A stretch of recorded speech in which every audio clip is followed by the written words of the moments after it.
दो बच्चियों की माँ फिर से हामला हो गई और नाम लगाया अपने भतीजे का, क्योंकि भतीजे के साथ ही जिस्मानी ताल्लुकात कायम थे। बात है इरम की।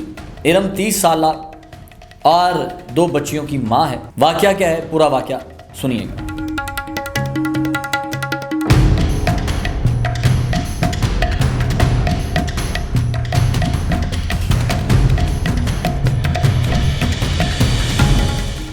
मैं हूं मीर नवीद, आप देख रहे हैं विजन भाई।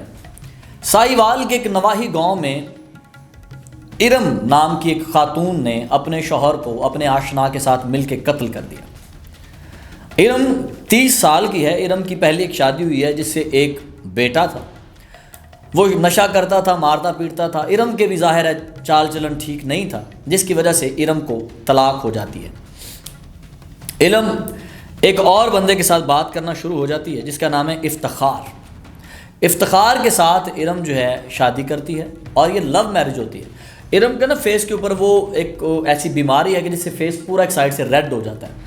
इसके बावजूद इफ्तिखार इरम से शादी करता है, लव मैरिज होती है। लव मैरिज का सिलसिला चलता है, दो बच्चियां भी इनकी होती हैं। अब ये इफ्तिखार रिक्शा चलाता है। इफ्तिखार जब घर से बाहर होता है, रिक्शे पे बिजी होता है रात के वक्त, तो इफ्तिखार का एक भतीजा है जिसका नाम है असगर। असगर फ़ोन करता है इफ्तिखार के फ़ोन पे, क्योंकि उनका फ़ोन घर पे ही होता है। वो फ़ोन करता है, इरम उठाती है, बातों बातों में दोस्ती होना शुरू हो जाती है। अब इफ्तिखार की जो बीवी इरम है ये अपने शौहर के भतीजे के साथ इश्क लड़ाना शुरू हो जाती है असगर के साथ। अब जब पुलिस ने इनको पकड़ा है ना, तो मैं इन्हीं की ज़बानी कहानी सुनाता हूँ। असगर ने कहा जी मेरी इनसे बात होना शुरू होगी।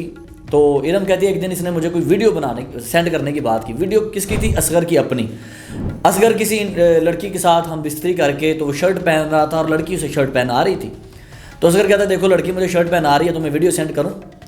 तो इरम फ़ौरन कॉल बंद कर देती है। कुछ देर के बाद वो रोना शुरू हो जाती है कि तुमने ऐसी बात क्यों की किसी और औरत के हवाले से, और एक दूसरे को प्रपोज़ करते हैं और इनका जो मुआशका है वो शुरू हो जाता है। इरम बुलाती है जी बड़ी उदास हूँ, आ जाओ मिल ही जाओ।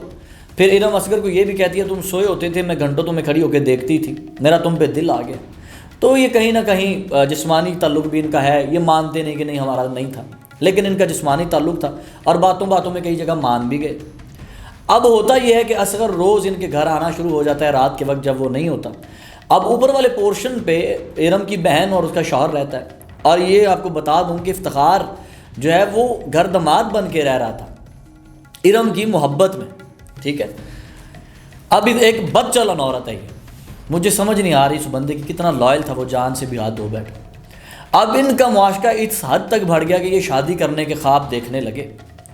अब इरम कहती है कि इसको कोई बेहोशी की दुआ दो, कोई चीज़ ऐसी इसको खिलाओ कि ये सोया रहे और हम बिस्तरी करते रहें एक दूसरे के साथ, इन्हीं मिनट हो जाए।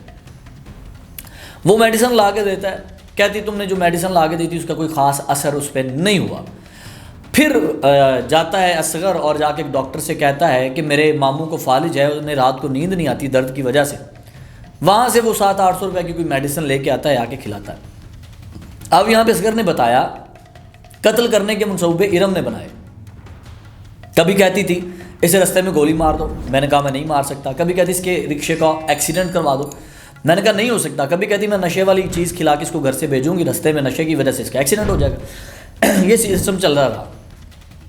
एक बार तो ऐसा हुआ, कहा कि नहर के किनारे ले जाऊंगी, नहर बहुत गहरी है, इसे तैरना नहीं आता, तो नहर के किनारे खड़े होंगे, तुम पीछे से आके धक्का दे देना तो हम कहेंगे कि ये पाँव फिसला और गिर गया, और ये यहाँ पे कौन से CCTV कैमराज हैं। लेकिन ये सारी चालें नाकाम हो गई। फिर क्या किया इरम ने? प्लान बनाया, मैं नशावर चीज़ खिलाऊंगी, ये घर में होगा, नशावर चीज़ खा के जब बेहोश हो जाएगा तो चाकू से वार करके इसे मार देंगे। और यही हुआ। इरम ने एक दिन कहा असगर से कि मैं प्रेग्नेंट हूँ और मुझे ये बच्चा तुम्हारा लगता है। तो असगर ने जज्बात में आकर और इरम की बातों में आकर इरम का साथ दिया। इरम ने अपने शौहर इफ्तिखार को नशावर दवाई खिलाई। इफ्तिखार बेहोश हुआ और दोनों ने मिलके उसके जिस्म के टुकड़े कर दिए। इतनी घटिया हरकत होती है ये। सबसे पहले शर्म आनी चाहिए ऐसी ख़वातीन को जो कि गैर मर्दों के साथ ताल्लुक़ बनाने के लिए अपना घर उजाड़ लेती हैं। अपनी बच्चियों के सर से बाप का साया छीन लिया। शर्म आनी चाहिए ऐसे लोगों को जो ये नहीं देख रहे मेरा इस औरत के साथ रिश्ता क्या है और मैं क्या करने जा रहा हूँ। ये लोग मौत भूले हुए हैं। खुदारा मैं रिक्वेस्ट करता हूँ हर बार कि अपने इर्द गिर्द माहौल पे नज़र रखें और ऐसी नागहानी सूरत हाल से हमेशा बचें। और अगर आप जब किसी की इज़्ज़त को इज़्ज़त नहीं समझेंगे तो आपकी इज़्ज़त की भी इज़्ज़त नहीं की जाएगी। उम्मीद है आपको कहानी अच्छी लगी होगी। कमेंट सेक्शन में अपनी राय का ज़रूर इजहार कीजिएगा। अगर आपके पास कोई कहानी है तो आप हमें बता सकते हैं। मीर नवीद को इजाज़त दीजिए। अल्लाह ने के बाद।